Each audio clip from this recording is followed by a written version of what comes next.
वंदे पुरुषोत्तम। आलोचना प्रसंग प्रथम खंड से 28 नवंबर सन 1941 की श्री श्री ठाकुर जी से वार्तालाप। प्रातःकाल श्री श्री ठाकुर जी के निकट आनंद का हाट लगा है। राष्ट्रीय स्वाधीनता शीघ्रतर कैसे प्राप्त हो सकती है, इस विषय में चर्चा चली। श्री श्री ठाकुर जी बोले, स्वाधीनता आती नहीं है, राष्ट्र स्वाधीन होता है। हमारे चरित्र ने हमें पराधीन बनाया है। अब तक हमने ऐसा कोई प्लेटफॉर्म, मंच नहीं बनाया है जहां हर व्यक्ति अपने वैशिष्ट का पोषण पाकर ऐक्यबद्ध हो सके। आज भी हम हिंसा, द्वेष, दलबंदी में पागल बने हुए हैं। कोई भी किसी का स्वार्थ नहीं है। एक पारस्परिक प्रीत और हमदर्दी अब तक पनप नहीं पाई है। धर्म को छोड़कर राजनीति की बातें मैं समझता नहीं हूँ। धर्म का अर्थ है बचना, बढ़ना। पॉलिटिक्स, राजनीति का अर्थ वही है जो पूरण तथा पोषण करता है। आखिर वह पूरण एवं पोषण किसका करेगा? हर व्यक्ति की अष्टवृद्धि को व्यष्टिगत तथा समष्टिगत भाव से वैशिष्ट्य सहित पूरण तथा पोषण करेगा। वैशिष्ट्य पाली, आपुर्यमाण आदर्श ही ऐसे धर्म की नींव होते हैं, अर्थात ऐसे व्यक्ति जो हर को उसके वैशिष्ट्यानुसार पूर्ण कर सकें। उनमें ही सारे भाव हैं, सारे मत हैं, सारे पथ हैं, सारे वैशिष्ट्य हैं, सारे स्वार्थ हैं, सारे प्रयोजन हैं और हैं सारे परिपूर्ण के वैधि सुसंपूर्ण सुसंगत समावेश।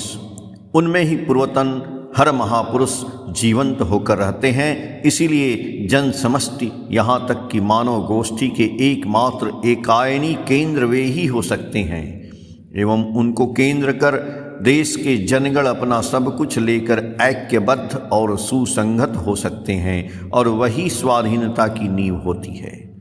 ऐसी आदर्श प्राणता के उद्घाटन से उसके साथ साथ कर्म उद्भिन्न हो उठता है।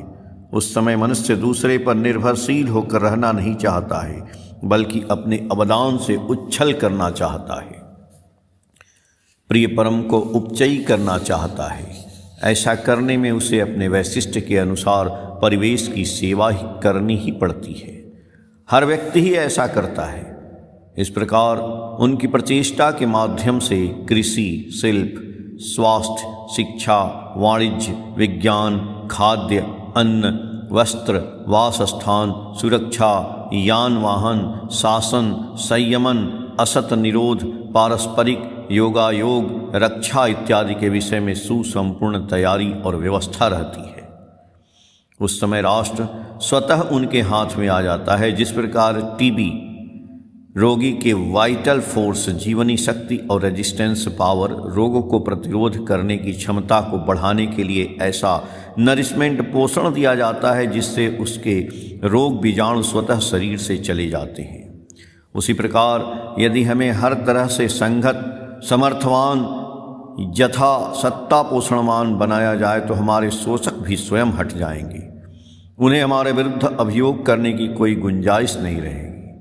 मेरी तो धारणा है कि अंग्रेजों को भगाने की चेष्टा न कर, यदि उनकी सत्ता में इंटरेस्टेड अंतर्राष्ट्रीय होकर अंग्रेजों को अपने प्रति इंटरेस्टेड अंतर्राष्ट्रीय बनाने की चेष्टा करें तो अंग्रेजों को हम अपने एसेट, संपदा के रूप में पा सकते हैं।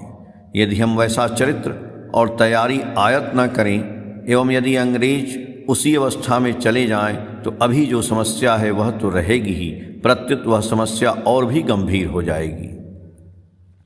ईर्ष्या, द्वेष, सांप्रदायिकता, मतभेद, असंगति, असमर्थता, असाधुता, स्वार्थांधता, दूसरे की दी हुई क्षमता के बल पर शक्तिशाली हो देश के सीने पर प्रेतनी का नृत्य आरंभ कर देंगे और अंग्रेज एवं दूसरे राष्ट्र भी हमारी अंतर्निहित दुर्बलता का नाजायज फायदा उठाने में पीछे नहीं रहेंगे। अंग्रेजों के जाने के पहले और बाद भी ऐसी परिस्थिति रहेगी, क्योंकि भारत के प्रति लुब्ध दृष्टि सभी की है। कहने का सार यह है कि इंडिया, भारतवर्ष, की टू द वर्ल्ड, संसार की कुंजी है। मैंने जैसा कहा है, यदि धर्म और कृष्ण के आधार पर उसी प्रकार यदि सभी को पारस्परिक सेवा, सहयोगिता और सर्वतोमुखी गठनमूलक कर्म के माध्यम से ऑर्गेनाइज्ड और इंटीग्रेट, संगठित और संहत कर सको तो सारे भारत में स्वराज्य आने में अधिक देर नहीं लगेगी। स्वाधीनता का वह रूप दुनिया को भी वास्तविक स्वाधीनता का पथ दिखलाएगा। भारत पुनः जगत का गुरु होगा। 29 नवंबर सन 1941 की श्री ठाकुर जी से वार्तालाप। प्रातःकाल आश्रम प्रांगण के तासु में बहुत लोग इकट्ठे हुए हैं। सभी आकर श्री ठाकुर जी को प्रणाम करके बैठ जाते हैं।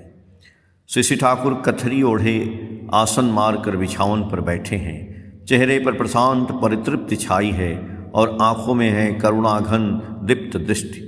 देखने से प्राण स्वतः पुलकित हो उठते हैं। आपसे आप उनके निकट दौड़ जाना चाहते हैं। सभी के आने के बाद 2-4 घरेलू गपशप हुई। एक व्यक्ति की बीमारी सिमारी, खान पान एवं ठंडक कैसी पड़ रही है, इस विषय में चर्चा चली। श्री ठाकुर जब सहज मामूली बातें करते हैं तो वह कितना सरस, कितना प्राणवंत एवं कैसा सुंदर प्रतीत होता है। वार्तालाप में एक सहज, संभ्रांत, अंतरंग आबोहवा व्याप्त रहती है। वीरेंद्र भट्टाचार्य ने प्रश्न किया, कौन्तेय प्रतिजानी ही न में भक्तः प्राणस्यति का अर्थ क्या है और वह कैसे होता है? श्री ठाकुर जी ने कहा कि भगवान श्री कृष्ण ने अर्जुन से कहा है, यह तुम निश्चय जानो कि मेरे भक्त कभी विनष्ट नहीं होते। मनुष्य प्रवृत्ति के वशीभूत होने पर ही विनष्ट होता है, किंतु विद ऑल पैशंस, सारी प्रवृत्तियों को लेकर इष्ट के प्रति इंटरेस्टेड अंतरासी हो तो विनष्ट होने का कोई रास्ता नहीं रहता है। वैश्यालय में जब कोई जाता है तो उसके बाप, माँ एवं उसकी स्त्री कितना रोते कलपते हैं, किंतु क्या वह उनकी एक बात भी सुनता है? उसी प्रकार हमें विद ऑल आवर पैशंस, सारी वृत्तियों के साथ उनमें अछेद्य भाव से चिरकाल के लिए इंटरेस्टेड अंतरासी होना चाहिए। उससे विनष्ट होने की जड़ ही खत्म हो जाती है। हम विनष्ट कैसे होंगे? पर उसका अर्थ यह नहीं है कि उसे दुख, रोग, शोक, मृत्यु नहीं होंगे। यदि दुख, कष्ट, रोग, शोक आए भी तो उन्हें किस प्रकार शुभ की दिशा में नियंत्रण किया जा सकता है, इसका तरकीब वह जानता है। उस समय वह सभी अवस्था को ही इष्ट स्वार्थ प्रतिष्ठा का परिपोषक बनाकर विन्यस्त करता है। उस समय उसे कोई भी दमन नहीं कर सकता, हटा नहीं सकता। वह निराश नहीं होता है, हताश नहीं होता है। किसी प्रकार वह पतवार नहीं छोड़ता है, वह क्रियाशील आशावादी होता है। यदि मनुष्य के जीवन में एक बार भी भक्ति जगती है तो वह ऐसा कार्य कम ही करता है जिससे उसे नित्य नए दुर्भोगों से सामना करना पड़े। हमारे सारे दुर्भोगों की जड़ में है प्रवृत्ति जनित कर्म।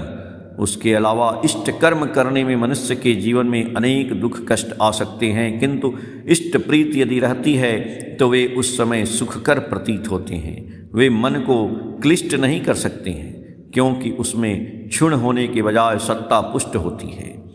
यदि उस पथ पर चलने में स्वाभाविक रूप से किसी की मृत्यु होती है तो भी वह उन्नतर जीवन का अधिकारी होता है।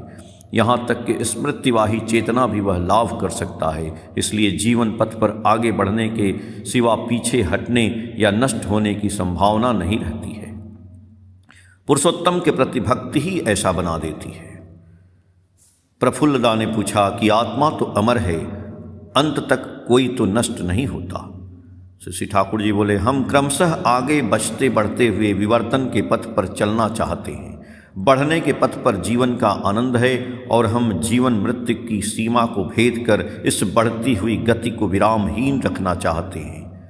यह सही है कि अपुर्यमाण इष्ट के प्रति वस्तुतः किसी की लगन हो जाए और उसी लगन के साथ यदि वह शरीर त्याग करता है तो महान जीवन लाभ करेगा ही। इस जीवन में चाहे जो जितना ही नामी गिरामी क्यों न हो, यदि वह सुकेंद्रिक नहीं होता है, यदि प्रवृत्ति ही उसके जीवन का नियामक होती है, तो विच्छिन्न विकेंद्रिकता उसके मृत्युकालीन भावभूमि और पर जन्म को बुरी दिशा की ओर ले जाएगी ही। उसमें संदेह की गुंजाइश कम ही है। आलोचना प्रसंग प्रथम खंड के पेज संख्या 166 से 169 तक। जय गुरु।